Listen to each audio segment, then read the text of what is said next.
and gentlemen, boys and girls, cardaholics of all ages, welcome back to Big Al's Cards, and thank you so much for watching. In today's video, we're going to be discussing WhatNot and the changes that they're making in order to make their community more safe after a string of recent scams that WhatNot has kind of become infamous for. So for those who don't know, WhatNot is a live shopping app that's primarily dedicated to selling collectibles, and in particular, a lot of sports card people have been using it.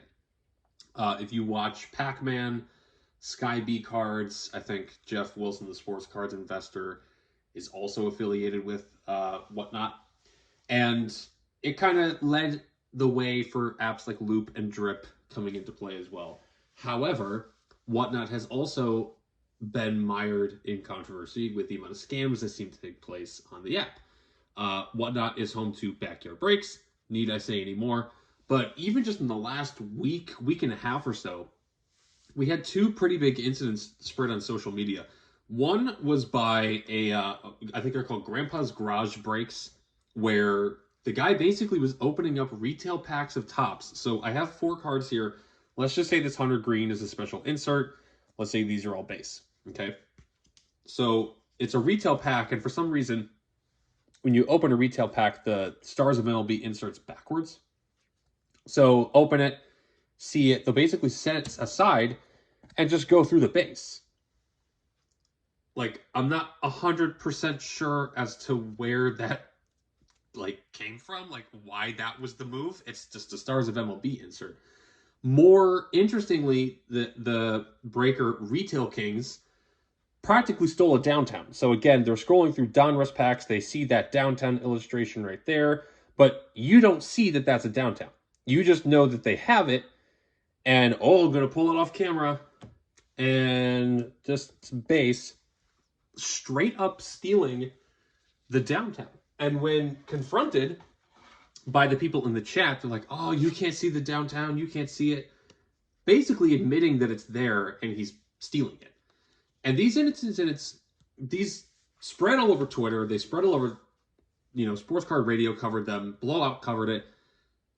And I guess WhatNot decided that enough was enough, which is weird because WhatNot's typical response has been to, at least in what I've seen, has been to apologize, reimburse the people, and then that's it. Like, the people who committed the scam don't really get kicked off the app. They don't really face any real consequences. And things continue. It's just how it has worked for the last year or so that WhatNot has been in existence. Scammers can operate there with little to no consequence. So WhatNot, over the weekend, put forth a new thing called WhatNot Watchers, where basically it's almost a community watch system where people can report if there's suspicious activity and make sure that stealing and breaks doesn't happen anymore. And while it's a step in the right direction, I think that WhatNot could do more with this.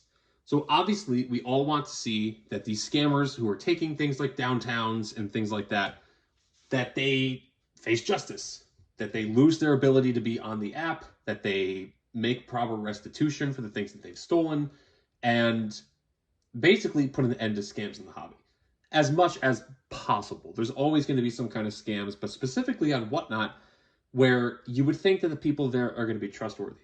And they've so far demonstrated themselves not to be. So I think it's a step in the right direction to have community watchers basically report incidents that are deemed as suspicious. However, my issue with their response to it is that it's putting it in the hands of the community.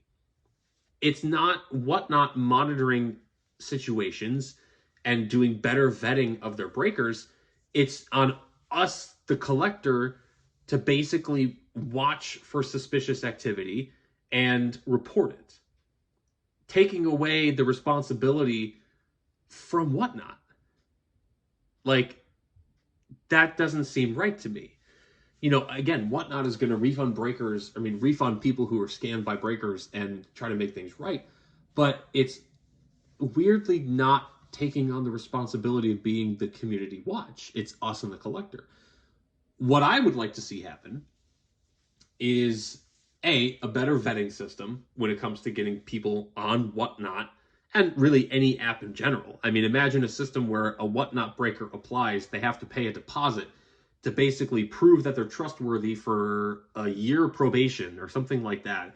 And if they do anything fishy or suspicious or straight up scammy, then they lose that money, they lose the ability to be on WhatNot, and they can get prosecuted, right? Something to that effect where it's a real deterrent to people to prevent them from scamming. Because there's a lot of really good breakers out there. Breaking is not something that I do or get involved in personally, but some of my good friends get involved in breaks. Some of my friends are breakers. RGL, Hitman, and Tri-City Pulls, all fantastic people, all fantastic breakers. They do things the right way.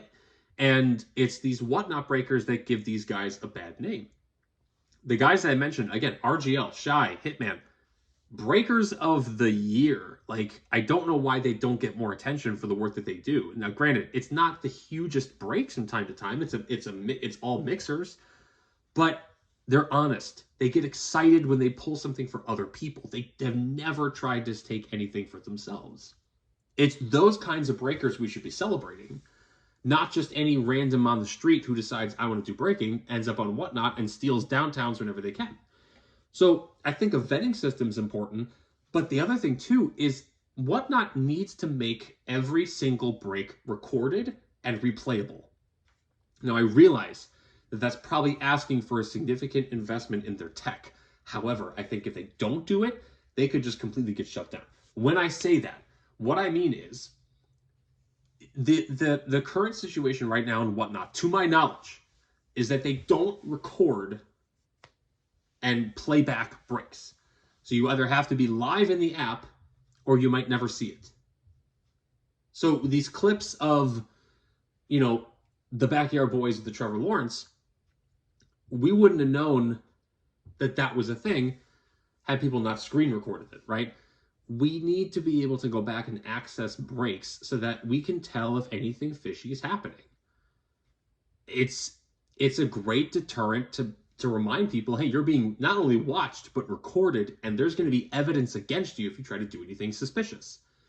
I think that recording and playing back breaks is an incredibly important step that WhatNot needs to take in order to give its buyers more security, to give themselves more scrutiny over the sellers that they're putting on their platform, and to make it ultimately an app that people don't just associate with scams. Because you ask a lot of people online, when they think WhatNot, they think scams. And that doesn't do them any favors. So I think WhatNot is taking a good step, but there's so much more that they can do. And I think if they continue to take the right steps, then they can show themselves to be trustworthy again. But in the meantime, there's still going to be some scrutiny. There's still going to be some doubts on if WhatNot is really the best place to buy and sell trading cards. But that's just all my opinion. Let me know what you guys think about this in the comments below. Thank you all so much for watching. Leave a like, subscribe, stay tuned for more videos. Until next time, bye-bye.